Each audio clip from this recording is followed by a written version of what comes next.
I can't tell you how good she was. And we had a lot of good times together. Methyl and Wood was her maiden name. And we met in high school. I was bass drummer in the ELHS band. They enlisted this gal from Webster Junior High School who was a really good French horn player. And the French horn player marched right in front of the bass drum. And I said, holy smokes, there we go. And we had a date. And we went together all through high school. So we got married. And we went to Montreal for our honeymoon. If we needed to do something to further my career or go to banquets that she really didn't want to go to, or she did it. I think we were a pretty good team. I think we were a very good team. We were in Maine for the summer and went into a restaurant for breakfast. And she said, Woody, get me some paper towels quick. I did, and she spit into the paper towels. She was unable to swallow her breakfast. So I took her to the emergency room. Doctor had run a scope down her throat, and he said that we can't do anything for her at all. She has a big cancerous lump in the middle of her throat. So she was at home for quite a while and got an additional infection, and we were doing intravenous medicine every 4 hours, and it finally became too much, and we went to hospice.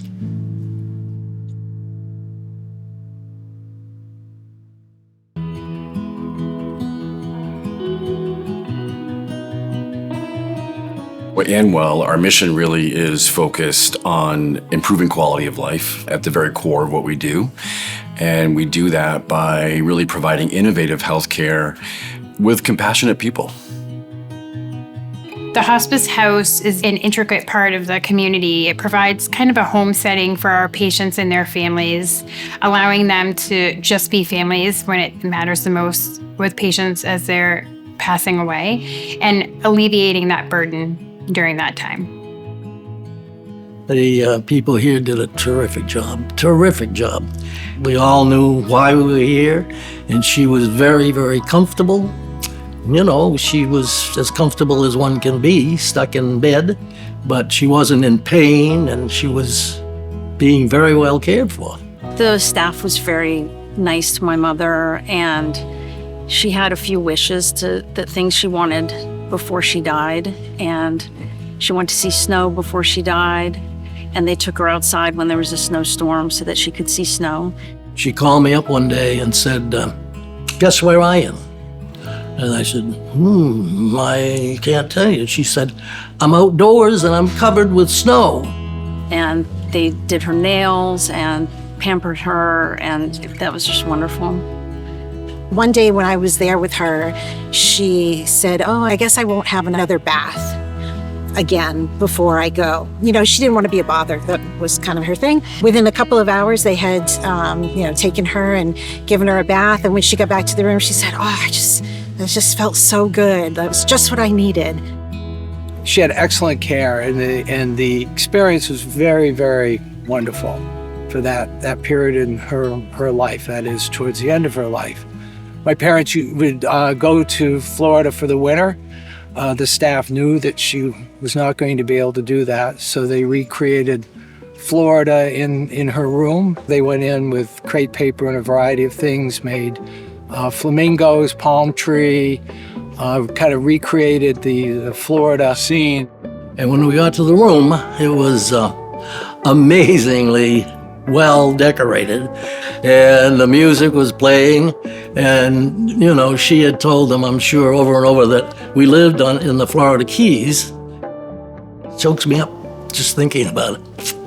It was really way above and beyond the call of duty.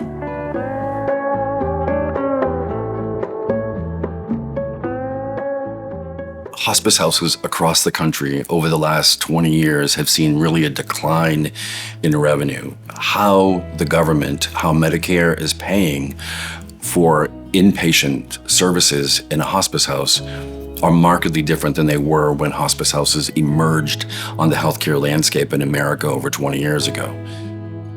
The cost of care is really going up in this nation, and it's, I think, 2023, the cost of hospice care is $25.3 billion. That is going to double in the next 10 years, by 2033.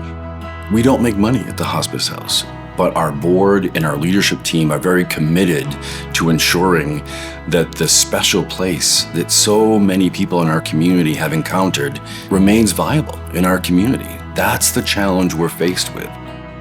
If the hospice house didn't exist, it would affect the community negatively.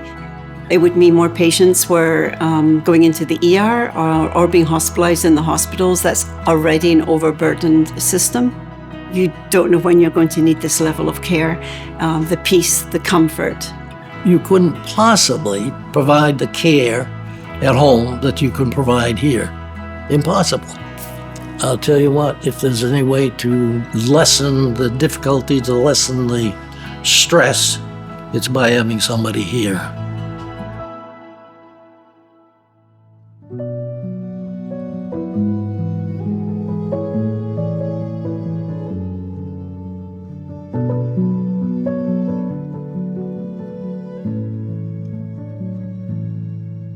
For over 15 years, the hospice house has been available to our community. Thousands of patients have crossed the threshold of the house. And as I think about the long-term vision, I can't help but be grateful for the community support that has enabled the house to be available. We would not exist but for the support and the encouragement and the need that presents itself from our community. We are the community's hospice house.